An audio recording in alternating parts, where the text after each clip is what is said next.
Pues, ¿qué tal? Estamos aquí una vez más dialogando con analistas en torno a este tema tan controversial, el medicamento aducanumab, en el que mi compañera Lilia y su servidor, como parte del equipo revisor de COFEPRIS, pues quisiéramos abrir una discusión, ¿no? Una charla un tanto informal sobre medicamento sobre este medicamento existente para la enfermedad de Alzheimer, ¿no? Por ahí se dice y se ha encontrado que estos fármacos solo han encontrado mejoría, pero de manera temporal, a los síntomas. Es decir, si se aprueba este medicamento, que es además el controversial tema que ha estado incluso siendo titular, ¿no? En alguno de los principales diarios y los periódicos de mayor circulación, y que ha puesto en división a los profesionales de la salud y a los científicos. Ante esto, pues bueno, tenemos la primera cuestión. ¿Por qué podría convertirse este fármaco en algo autorizado para retrasar el curso del tipo más común de demencia? No sé qué pudieran comentarnos al respecto. Ok, ¿Puedo hablar? adelante. Pues primeramente, sí, efectivamente, aducanumab ya fue aprobado por la FDA en Estados Unidos. Creo que es importante recalcar que el Alzheimer pues, es una enfermedad neurodegenerativa con manifestaciones de deterioro neurocognitivo, precisamente en cuestiones y se ve mucho en cuestiones de dependencia hacia los demás. Entonces, aducanumab lo que hace pues es un anticuerpo monoclonal, lo que va a actuar contra la proteína beta-amiloide. Entonces, eso es lo que se espera, o bueno, es lo que se está buscando con estas investigaciones. Bien, pues nos damos cuenta aquí que tenemos una postura, ¿no? Al respecto del fármaco, ¿no? Ya autorizado, y pues nos interesa en este aspecto también discutir sobre estos grandes ensayos, ¿no? Porque eso es algo necesario antes de autorizar un fármaco. Y pues se dice que los resultados fueron aparentemente contradictorios, ¿no? Porque por un lado, la dosis alta del fármaco pues ralentizó o hizo más lento el descenso de los pacientes en un 22% durante 18 meses. Es decir, disminuyó de manera importante estos síntomas asociados en año y medio. Pero en el segundo ensayo, este fármaco fue de manera muy parecida a la primera, a la primera prueba, pues también ineficaz, ¿no? En términos generales. Entonces, pues según Biogen, nos dice que algunos pacientes no recibieron la dosis suficiente, es decir, fueron demasiado bajas para poder demostrar efectividad. Pero aún así, ¿por qué será? ¿O qué nos pueden decir al respecto de estos resultados tan contradictorios que, como lo hemos comentado, pues han puesto pues de manifiesta una tensión entre los médicos, ¿no? Como aquellos operarios o aquellas personas que instrumentan la parte clínica, pero también los investigadores, ¿no? Está por ahí la Asociación de Alzheimer a nivel internacional, pues también pugnando por estos temas. Sí, bueno, si pudiéramos hacer un poco de contexto acerca de la importancia de la discusión acerca de la aprobación y la implementación como parte del tratamiento para los pacientes con enfermedad de Alzheimer, de lo que ahora Biogen está tratando de introducir al mercado. No debemos de olvidar que esto al fin y al cabo es un mercado. El contexto es muy claro. El Alzheimer es una enfermedad que está teniendo una altísima prevalencia en la población mundial simplemente por la conversión de nuestra población a una población con un mayor número de viejos. Entonces, la importancia de tratamientos como este es innegable porque ocasionaría la mejora, y eso es lo que se está buscando, la mejora sustancial de la calidad de vida de los pacientes enfermos con Alzheimer y de sus familias, sus núcleos familiares y al fin y al cabo de toda la población. ¿no? Simplemente en México, más o menos tiene el Instituto Nacional de Salud Pública, arroja como datos que ya casi el 8% de la población de adultos mayores tienen enfermedad de Alzheimer plenamente diagnosticada o algo que se asemeja mucho a eso. Sí es cierto que la enfermedad no es una consecuencia inevitable del envejecimiento. Este punto es muy importante, no hay que perderlo de vista. La enfermedad de Alzheimer sigue en estudio, es algo que aún estamos analizando. No olvidemos, dije, que al fin y al cabo esto es un mercado. Bien, los estudios que estamos aludiendo no es que tengan resultados contradictorios, sino simplemente no tienen resultados concluyentes. Es decir, hay una telenovela acerca de cómo es que se está dando la aprobación por parte de la Food and Drug Administration de un medicamento con estas características. Es un medicamento que si revisamos, ya desde el 2019, The Journal of Alzheimer's Disease estaba diciendo que había fallado en demostrar su eficacia. El análisis acerca de sus estudios mostraba resultados no solo no concluyentes, sino además, peor que eso, contradictorios. Se fueron acomodando el análisis de la misma información generada en esos estudios de tal manera que, bueno, le estamos dando más bien el beneficio de la duda. Y posiblemente yo diría que es tanto el deseo de las familias, de los propios enfermos cuando apenas se están dando cuenta que tienen el diagnóstico y de la población en general, por tener una posible solución o algo que ayude a mejorar a los pacientes, que parecería que estamos dispuestos a correr el riesgo de que no funcione.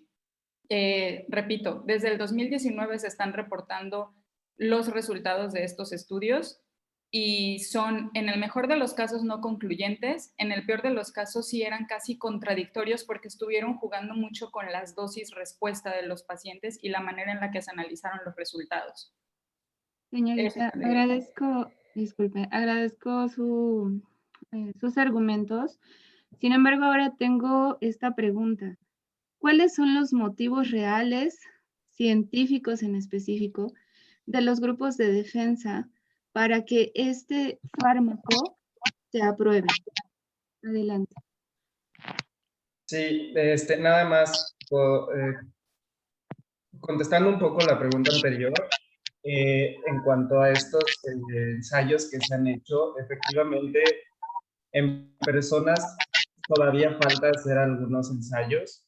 Sin embargo, se ha comprobado en fases preclínicas en el laboratorio que sí se elimina esta proteína de beta-amiloide, es decir, que sí funciona. Y ahora que se apruebe, que ustedes puedan aprobarlo, es precisamente porque faltaría diseñar ensayos clínicos que demuestren justo la eficacia en humanos. Sin embargo, estos dos ensayos que se hicieron, Emerge y Engage, sí tuvieron como resultados muy similares. O sea, en uno sí se vio más, pero que fue en Emerge. Y en Engage pasó que una vez que se volvieron a analizar los datos, y se extrajo solamente un número de pacientes que fueron los que tuvieron las dosis más altas durante un proceso de 18 meses, fue que se vio que Engage podía ayudar a los resultados de Emerge. O sea, realmente no es que se contradigan los ensayos, simplemente que obviamente fue unas pruebas aleatorizadas, fueron a doble ciego, entonces pues había que ver bien y analizar con más calma tal vez los resultados. Entonces, lo vuelvo a decir, no es que se contradigan, simplemente que había que analizarlos con mayor detenimiento. Gracias. Claro, completando un poco lo que dice mi compañero Anuar, yo creo que aquí es importante también recalcar que pues este medicamento, este fármaco que está saliendo a la industria, pues no es como tal, pues engañar a la gente, ¿no? Los estudios que se han hecho también han comparado este medicamento que se le ha dado a un porcentaje de personas con la enfermedad de Alzheimer de una manera con deterioro cognitivo leve de inicio temprano, y se comparó también a personas que se les otorgó un placebo. Entonces, pues bueno, la controversia está en que si el fármaco no está funcionando es porque no tiene nada o que no puede hacer nada en la gente.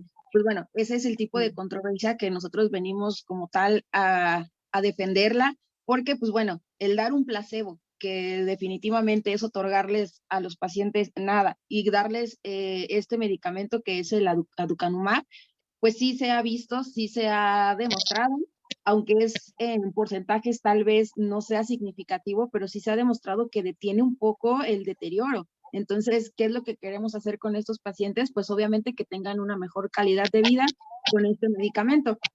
Si bien ya lo dijeron hace ratito, pues bueno, sí falta tiempo para completar los ensayos, falta tiempo a lo mejor para determinar qué tipo de dosis se les da a los pacientes, pero con la dosis que ya se ha estado manteniendo ahorita, pues se ha estado observando un deterioro cognitivo menor, se ha alentado un poco. Entonces, es lo que queremos lograr con esto y pues finalmente que las personas tengan una calidad mejor de vida. Gracias.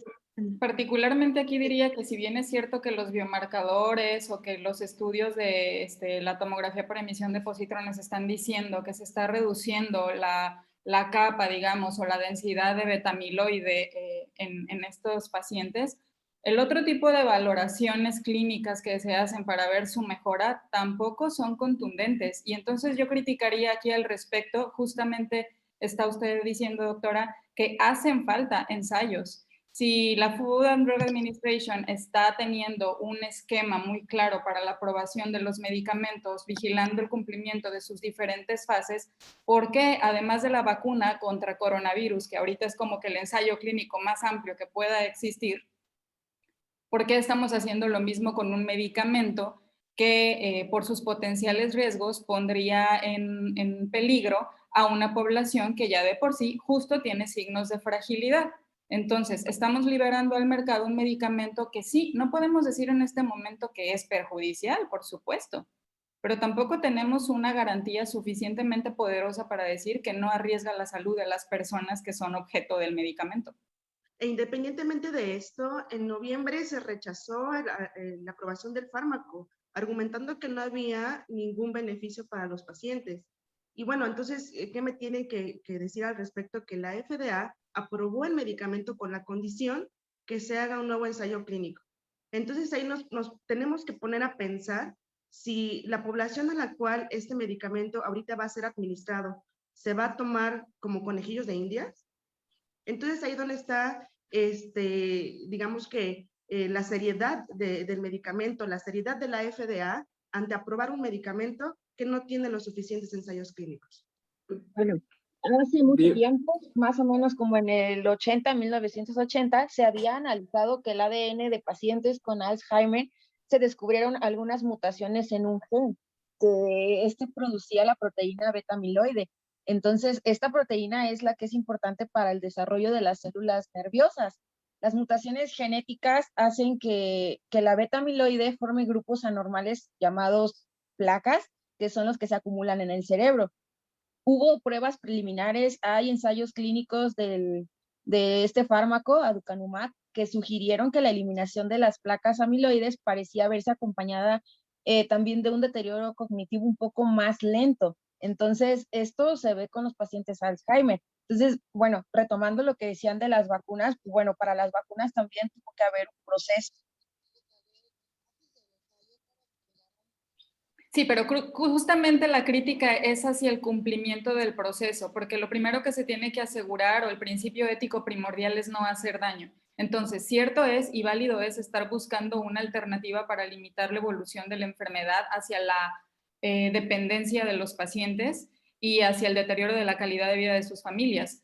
Pero, ¿qué tan válido es estar experimentando cuando todavía no hay resultados concluyentes, verdaderamente concluyentes? O sea, la crítica aquí es que se está liberando al uso, digamos, masivo, una sustancia para pacientes que de por sí tienen condiciones de riesgo y que justamente su condición es que en su mayoría van camino a desarrollar un síndrome de fragilidad.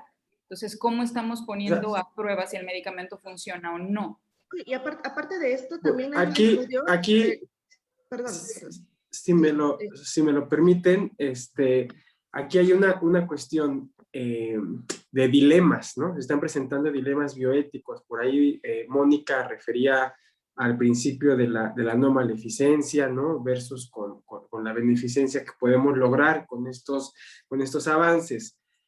María Carrillo, directora científica de la Asociación de Alzheimer, nos dice: la evidencia es suficientemente buena dada la desesperada necesidad de un tratamiento.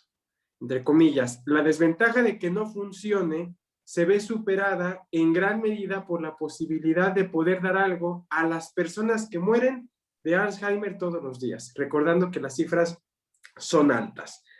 Aquí la pregunta sería: ¿habría que esperar otros 5 años para otro juicio?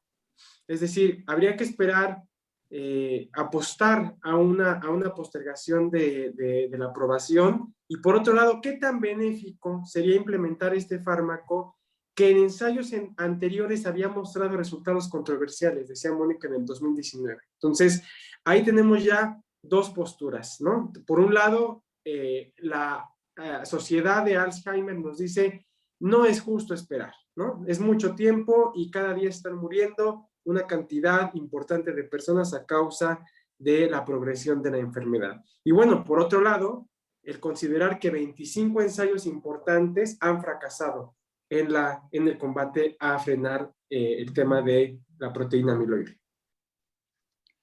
Sí, Yo, si me lo permite, puedo responder a lo que dice la doctora Carrillo. Igualmente nos dimos a la tarea de consultar a un experto en la materia, y entonces el doctor Julio César Soto Barraza es médico neurocirujano adscrito del Hospital Juárez de México, expresidente de la Sociedad Médico-Quirúrgica del mismo hospital.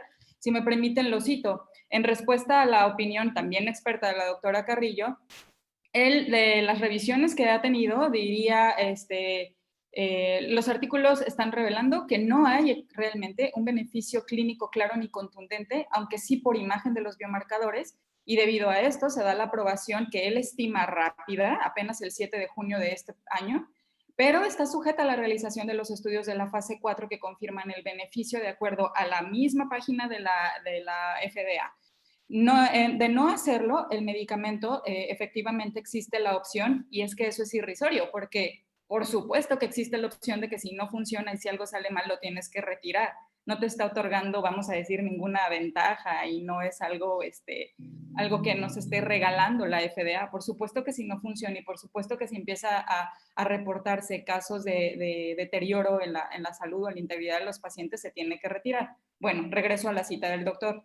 Se dio la aprobación basados en resultados de los estudios de eMERGE, que son los que están reportando los beneficios de los biomarcadores y los estudios en la tomografía por emisión de positrones. Y el ENGAGE no está reportando beneficios, no los reporta, tan claro como eso. Sin embargo, se da la posible, se le da el beneficio de la duda, justamente por lo que está diciendo la doctora, porque estamos en una fase real de desesperación, viendo cómo esto afecta a una gran parte de la población.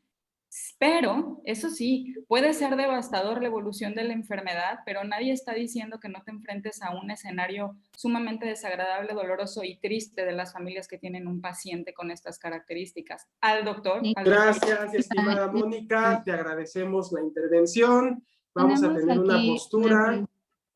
Adelante. Sí.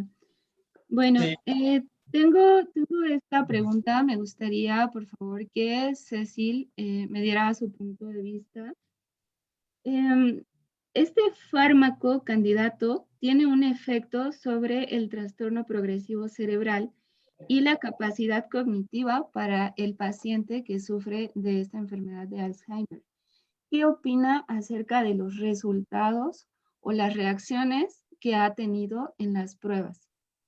Bueno, aquí, y retomando los argumentos de mi compañera Mónica, sí creo que es demasiado, bueno, voy a decir coloquialmente esta palabra, atrevido de la FDA al aprobar este medicamento, viendo los efectos adversos que puede tener. Entonces, no es posible que tengan mayor probabilidad de presentar efectos adversos a tener una mejoría con el medicamento. Entonces, retomando también un poco de lo que comentaba mi compañera Alejandra, que el medicamento se enfoca a las placas de las proteínas amiloides, pero no debemos olvidar también la proteína Tau. que esta es la que se cree que causa la demencia en el Alzheimer. Entonces, este medicamento tiene que abarcar como que es todas esas partes y solamente se enfoca una, y no está siendo global para trabajar con este padecimiento. Entonces sí debo decir que es demasiado atrevido, demasiado arriesgado tomar un medicamento de esta manera, y repito, entonces la población, ¿qué va a hacer? ¿Conejillos de indias para ver qué porcentaje va a presentar estos efectos secundarios? Incluso hay otros medicamentos que están ya siendo aplicados para el tratamiento de esta enfermedad.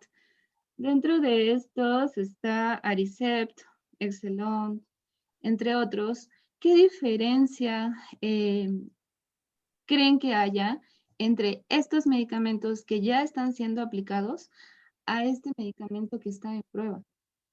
Sí, si me ¿Puedo hablar? Principalmente, Tengo aquí mi lo que mano tendríamos levantada desde hace. Adelante, Ana, por favor. Sí, hay varias cosas que quiero decir. La población no va a ser conejillo de indias. Finalmente, al final, como todos lo sabemos, ahorita las vacunas de COVID están en fase 3, algunas, y aún así ya las tenemos. Esto no quiere decir que seamos conejillos de indias, sino que se siguen haciendo estudios, como con cualquier otro medicamento nuevo que sale al mercado. Eso es lo que se espera una vez que se apruebe, seguir con estas fases, ver qué está pasando realmente, porque en estos estudios que mencionaba hace rato de Merck y Engage, lo que se vio es que sí hay una regresión en cuanto a cuestiones cognitivas, en cuanto a independencia, y siempre y cuando las personas tuvieron y siguieron este tratamiento durante al menos 18 meses. O sea, no es como que a los 2 meses ya les funcionó. No, o sea, y también esto viene junto con la parte de la adherencia farmacológica. O sea, estos que estuvieron los 18 meses, al ser constantes se vio un resultado. Entonces, no es que sean conejillos de indias. Aparte, este medicamento Aducanumab lo que pretende es que se empiece a usar desde fases tempranas, que de hecho es lo recomendable, desde fases tempranas para empezar a atacar esta proteína que se está acumulando en el cerebro. No es en enfermedades ya avanzadas con síntomas muy claros. Entonces, esa es la diferencia con los otros medicamentos que ya existen, retomando la pregunta de Lilia. Los medicamentos que ya existen lo que hacen es simplemente tratar los síntomas. O sea, no es como que se ataque la enfermedad en sí, ¿sí? Recordemos que una persona con Alzheimer tiene depresión, agitación, ansiedad, fases de agresión, alucinaciones. Entonces, eso es lo que se está tratando con todas estos medicamentos que existen, ya tanto antidepresivos, ansiolíticos, antipsicóticos. Entonces, vuelvo al punto que dije hace un momento. Los que ya existen no atacan la enfermedad. Lo que se está estudiando y que se pretende con Aducanumab es atacar la proteína de beta-amiloide que se está acumulando en el cerebro para poder combatir la enfermedad. Ok, Anuar, hablando de esta proteína beta-amiloide, hay algunas referencias acerca de que en estudios aparece esta proteína, pero comentan que para las personas que sufren de enfermedad de Alzheimer en fases amiloide hasta 20 años atrás, antes de que comiencen los signos o síntomas de esta enfermedad. Entonces, aquí, ¿qué ventaja tendría incluso poder usar este medicamento si ya 20 años atrás empezó a producirse esta proteína? Esa es una parte. La segunda, los medicamentos que se mencionaron hace un momento, prácticamente lo que hacen es retrasar esta degradación del neurotransmisor de acetilcolina. ¿Qué diferencia hay de estos medicamentos con el fármaco que está en prueba? Y la primera parte que comentamos de la producción de esta proteína. Bueno, es que se supone que el freno de la progresión de la enfermedad de Alzheimer es con beneficios en la cognición y en la funcionalidad de los pacientes. ¿Qué significa eso? Que tiene que haber una mejora en aspectos como en la memoria, la orientación, el lenguaje y sobre todo lo que mencionábamos al principio, mejorar la calidad de vida. Como hemos dicho antes, actualmente existen sí tratamientos para como tal, o sea, la enfermedad del Alzheimer, pero estos intentan mejorar la calidad de vida en pacientes tratando los síntomas que puede dejar el Alzheimer, que fueron los que mencionó Anuar. Sin embargo, pues este medicamento que es el nuevo, que se comercializa, pues podría suponer un tratamiento eficaz que pueda frenar las fases iniciales. No es para curar como tal la enfermedad, hay que frenarlo desde un inicio y pues esto es lo que está causando toda esta revolución. Sí, también me gustaría comentar algo rápido. Precisamente la enfermedad de Alzheimer tiene 3 fases. La primera fase son cambios bioquímicos, la fase 2 las modificaciones celulares y la fase 3 ya es toda esta manifestación clínica. Y justamente, como usted lo dijo, son de 20 a 30 años en que se presentan las manifestaciones clínicas. Entonces, como en todo medicamento, también se necesita probarlo con personas saludables para ver qué está pasando en estas primeras fases, que en este caso serían los cambios bioquímicos cuando empiezan a suceder. Entonces, ¿qué va a pasar en un futuro, en estos 20, 30 años, con esta enfermedad, si se va a desarrollar o no? Y Claro, obviamente pasaría mucho tiempo. es un punto bastante interesante. Quisiera, por favor, que me explicaran cuál es el mecanismo de acción de aducanumab, por favor. Bueno, el mecanismo de acción de aducanumab lo que pretende es que en el cerebro, al irse acumulando toda esta proteína de betamiloide, el medicamento lo ataque. O sea, en realidad lo que se pretende es que se vaya eliminando esta proteína de betamiloide para que la enfermedad no progrese. ¿Este medicamento lo ataca mediante qué? ¿Hay alguna enzima o algo que haga que ataque la producción? Es un medicamento que va a estimular el sistema inmune. O sea, realmente sí lo va a atacar. Va a atacar la proteína. Aquí una cuestión interesante que me salta es el tema de la biodisponibilidad, ¿no? Nosotros como COFEPRIS, pues analizamos toda esta cuestión farmacocinética, como bien lo saben. Entonces, pues nos interesa saber justamente qué nivel de biodisponibilidad tiene este fármaco respecto a la administración de las dosis, si se ha considerado el tema de las reacciones anticolinérgicas y cuál sería, en el peor de los escenarios, pues el conjunto de efectos adversos graves, ¿no? Pensando en una población adulta mayor que no solo padezca Alzheimer, sino que incluso tenga comorbilidades. Adelante, por favor. Sí, pues bueno, efectos adversos todos los medicamentos lo tienen. En este caso, al ser nuevo, pues sí ha habido algunos efectos adversos que han sido inflamaciones en el cerebro, algunos en el estómago, diarrea, pero finalmente son cuestiones que se prevén y a lo mejor se tenían ya previstas. Pero finalmente son cosas que se deben seguir estudiando. Entonces, por eso se requiere esta aprobación y seguir con las fases siguientes, con la fase 4 en este medicamento. Los efectos anticolinérgicos, pues espera que no haya, por la forma que funciona, que es precisamente que va a estimular al sistema inmune.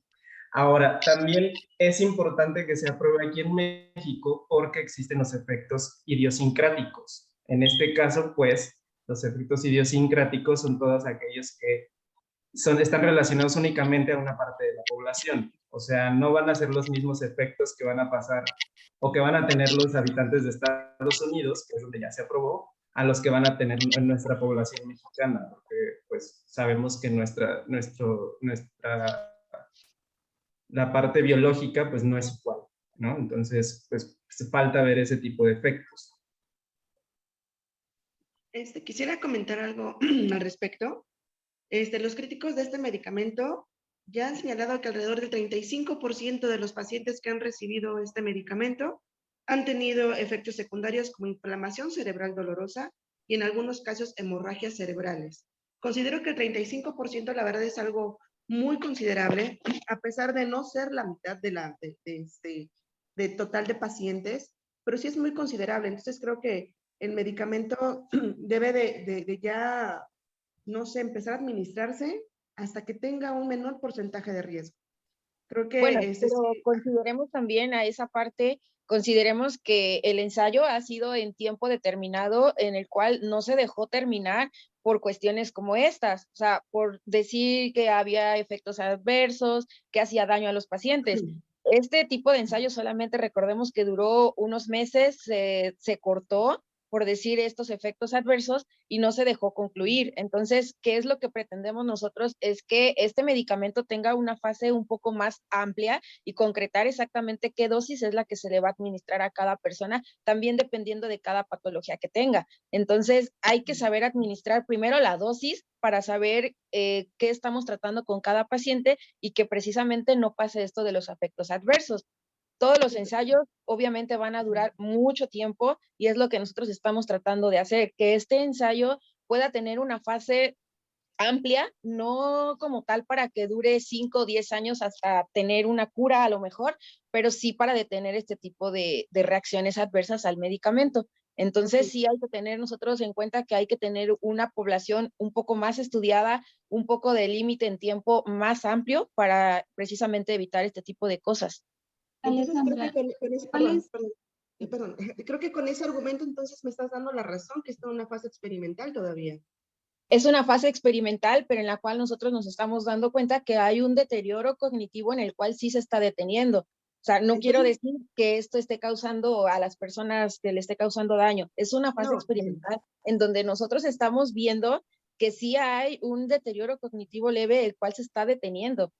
Entonces aquí los pacientes están en fase experimental sin saberlo, porque vamos a ver qué efectos secundarios aparecen y ya de ahí reportamos lo que suceda. Entonces creo que con ese argumento sí me estás dando la razón, porque Bueno, de hecho... aquí hay una polémica. ¿Bajo qué estándares va a ser indicado administrar este medicamento? Es decir, El estándar ya está en la ficha hay técnica. algunas, bueno, ahorita déjame hacer la pregunta y después la contestas, por favor. Hay algunas enfermedades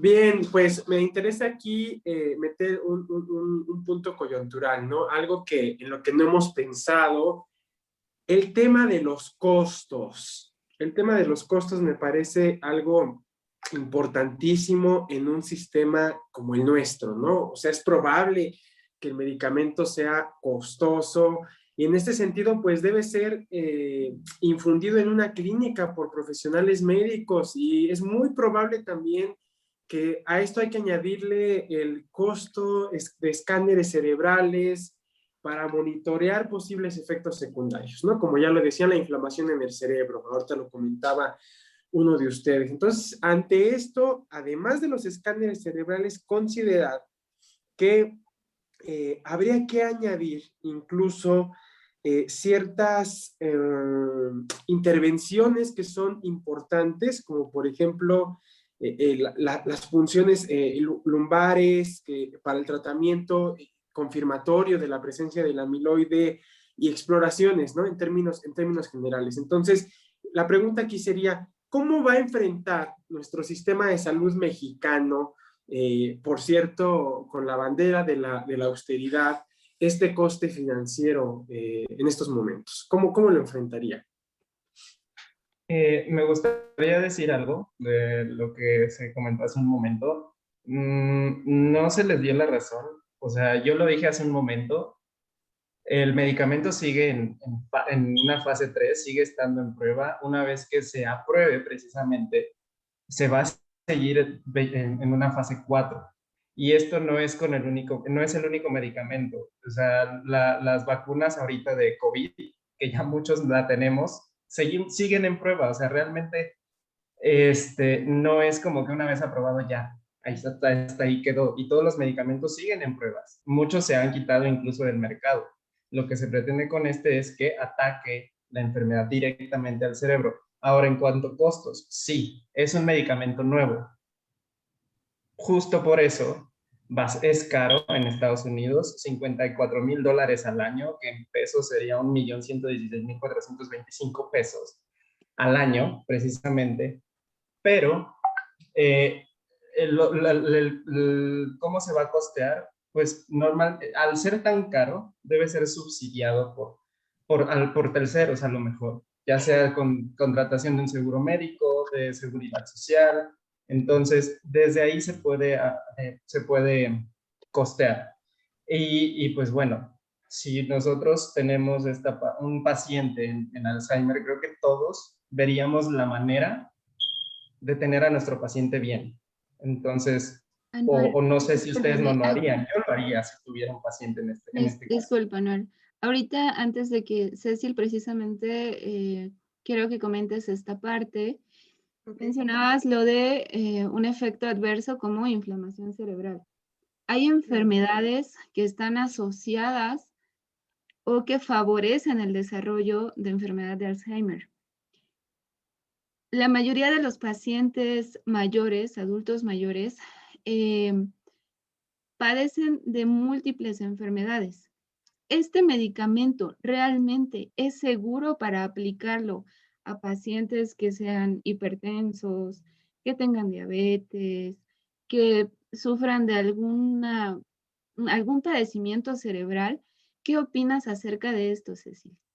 Ok, respecto a esto y viendo los efectos adversos visibles, no sería nada seguro para estos pacientes con estos padecimientos. Sería demasiado arriesgado el empeorar su situación, el de que no sabemos si puede aparecer o no. Es que no me dan la certeza de que no van a aparecer efectos adversos o de que sí van a aparecer y van a ser leves. Entonces, en lo personal, en la cuestión personal, en la cuestión profesional, no sería lo ideal aplicar este medicamento a pacientes que tengan esas patologías.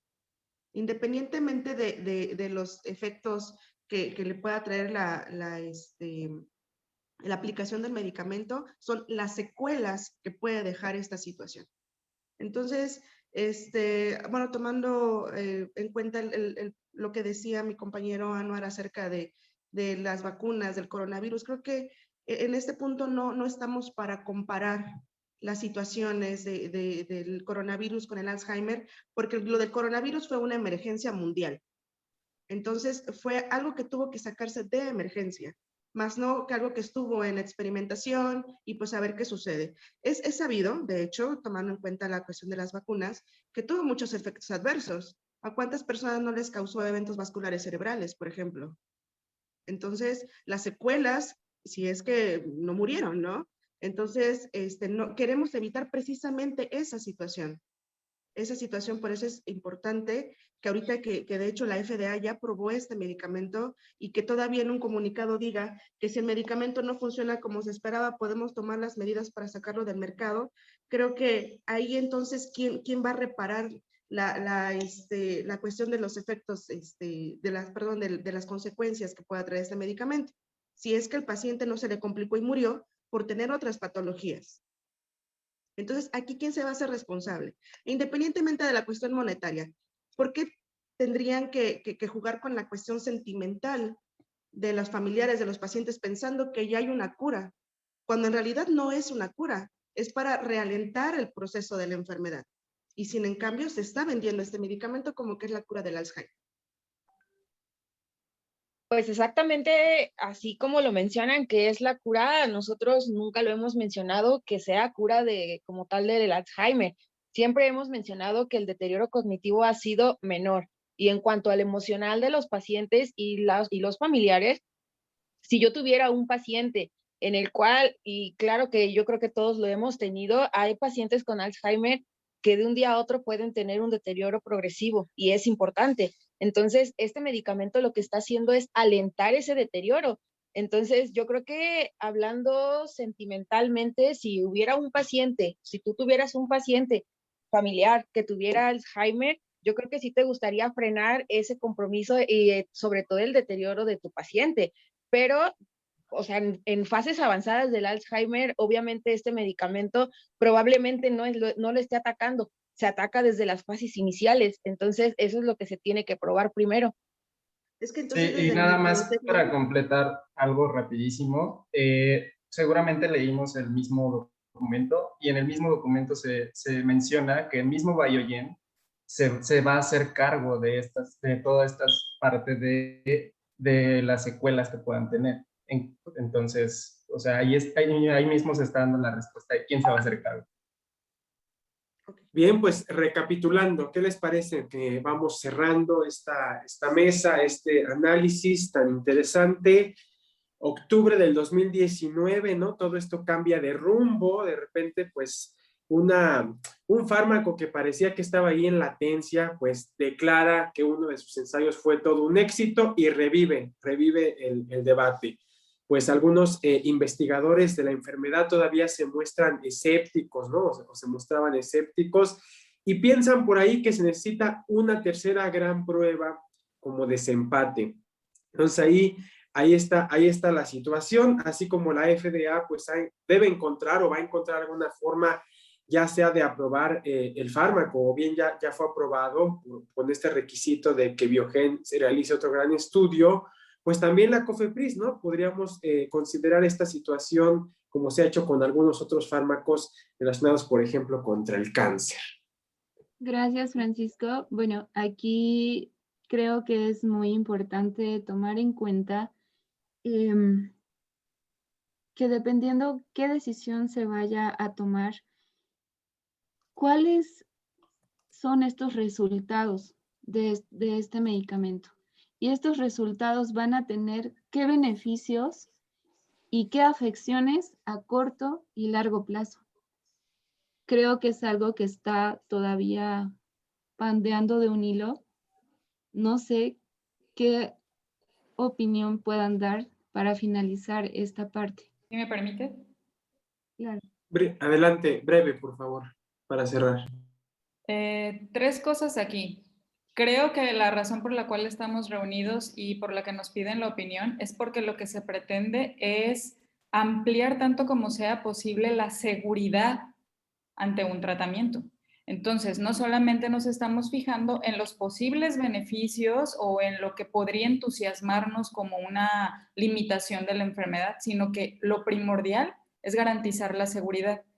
Hace algunas preguntas hablaron acerca del mecanismo de acción y bueno, el problema es que el aducanumab, pues ahorita aún con su mecanismo está en fases tempranas y The Lancet incluso bautizó un insight como la resurrección de un medicamento que está en estudio en cohorte con 165 pacientes para ver cuál es la dosis que nos acomoda. Lo otro, paradójicamente, lo que comenta el compañero Anuar, a pesar de que se está indicando para población joven con estos rasgos, apenas hace 2 días, el inicio del protocolo más estructurado se está haciendo con el señor Mark Arambut, de 70 años, en una población suficientemente grande, pero no es una población joven.